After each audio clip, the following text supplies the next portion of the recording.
اور بعض احادیث کی کتابیں تو پاکی سے متعلق شروع کی ہیں، مثلا کتاب الطہارہ کہ طہارت سے متعلق بیانات ہیں۔ اور طہارت چونکہ عبادت کا مغز ہے اور روح ہے اور حقیقت ہے، ظاہر بات ہے وضو اور غسل صحیح نہ ہو تو شخص کی عبادت اور نماز، بیت اللہ کا حج اس کا قبول نہیں ہے۔ تو ان میں سب سے بنیادی چیز غسل ہے۔ چونکہ یہ مسئلہ اس لیے رکھا جا رہا ہے، چند دن پہلے ایک شاگرد سے یہ بات سننے میں آئی ہے کہ ان کو کسی صاحب نے یہ کہا کہ مجھے احتلام ہو گیا تھا اور احتلام کے بعد میں نے غسل نہیں کیا اور میں نے ویسی نماز پڑھ لی، میرا دل اور نیت صاف تھا۔ اب اس طرح بیہودگی باتیں کر رہا ہے کہ میرا دل صاف تھا، میں نے غسل نہیں کیا، بس نماز میں نے پڑھ لی۔ اب وہ نماز ہوگی نہیں، یہاں تک کہ عقائد کی کتابوں میں لکھا ہے جس نے نماز پڑھی بغیر وضو کے، طہارت کے اور جان بوجھ کر فقد کفر، وہ ایسا ہے جیسے وہ کافر ہو گیا کہ وہ نماز کے ساتھ اللہ کے ساتھ مذاق کر رہا ہے۔ تو یہ ایک لحاظ سے بیہودگی باتیں ہیں کہ دل صاف ہو، نماز کے لیے نہیں آتے ہیں، کہتے ہیں بس دل صاف ہونا چاہیے، اللہ کے سامنے سجدہ کرنے کی کیا ضرورت ہے، قیام کرنے کی کیا ضرورت ہے۔ ایسے بھی لوگ معاشرے کے اندر ہیں جن سے ہمارا پلہ پڑتا ہے، جب ان کو نماز کے بارے میں کہتے ہیں کہ ہمارا نیت صاف، دل صاف ہے، ہماری نیت صاف ہے، ہم کسی کے بارے میں برا بلا نہیں رکھتے، ٹھیک ہے، لیکن اللہ تعالیٰ سے تو تم برا کر رہے ہو۔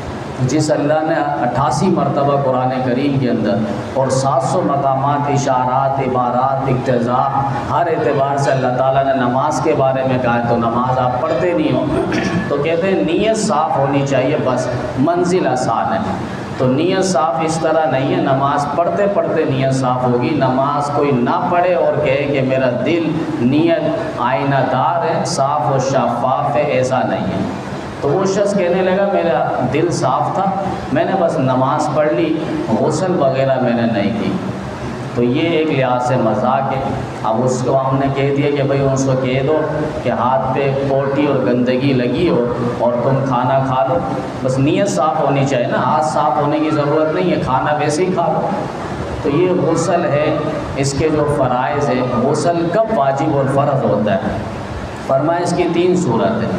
ایک تو یہ کہ احتلام ہو جائے، خواب میں، نیند میں انسان احتلام ہو جاتا ہے، منی کے قطرات نکل جاتے ہیں، اس کو کہتے ہیں احتلام ہو جانا، اس سے غسل فرض ہو جاتا ہے۔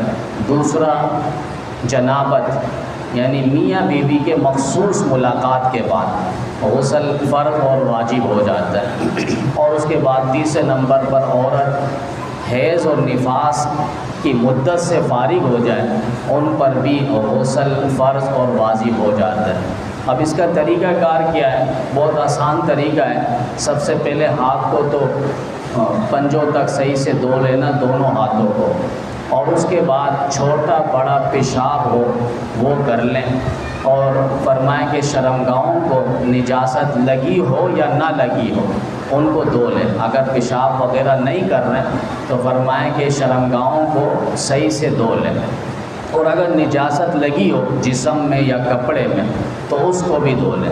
جب ساری نجاست سے پاک ہو جائیں اس کے بعد فرمائیں کہ مکمل وضو کر لیں، اور وضو میں بھی فرمائے اس چیز کا خاص اہتمام ہو، اگر روزہ نہیں ہے خوب حلق تک منہ بھر کے پانی بھریں، حلق تک پانی ہو چڑھائیں، اور اس کے بعد ناک کے نرم ہڈی تک پانی چڑھائیں۔ فرمائے یہ 2 مقام نہایت ضروری ہے۔ اور اس کے علاوہ کان کے جو جلیبی ہے ان میں، ناک میں عموماً پانی نہیں پہنچتا، وہاں پر ہاتھوں کے ذریعے، بغل میں ہاتھوں کے ذریعے، پاؤں کی انگلیوں میں اور ایڑیوں کے درمیان، فرمائے وہاں پانی عموماً پہنچتا نہیں ہے تو وہاں ان جگہوں میں پانی پہنچانا۔ تو یہ مکمل وضو کرنا، اور وضو میں فرمائیں کہ کلی منہ بھر کے کرنا کہ حلق تک پانی اتر جائے، اور ناک کے نرم ہڈی تک پانی چڑھانا۔ پورا مکمل وضو کر لینے کے بعد فرمائیں کہ سر پر 3 مرتبہ پانی ڈالیں، پھر دائیں کندھے پہ 3 مرتبہ، بائیں کندھے پہ 3 مرتبہ، پھر پورے جسم میں 3 مرتبہ، تاکہ باقی وضو اگر خشک ہے تو وہاں پر بھی پانی پہنچ جائے۔ یا پورے جسم پر صرف 3 مرتبہ پانی بہا لیں. اگر سر پر دائیں بائیں یا پورے جسم پر نہیں کر سکتے تو فرمائیں کیا اتنا پانی ہے کہ وہ صرف 3 مرتبہ ہی ڈالا جا سکتا ہے؟ تو فرمائیں پورے بدن پر 3 مرتبہ پانی بہانا، اور بہاتے ہی فرمایا کہ جسم کو ملنا بھی ضروری ہے.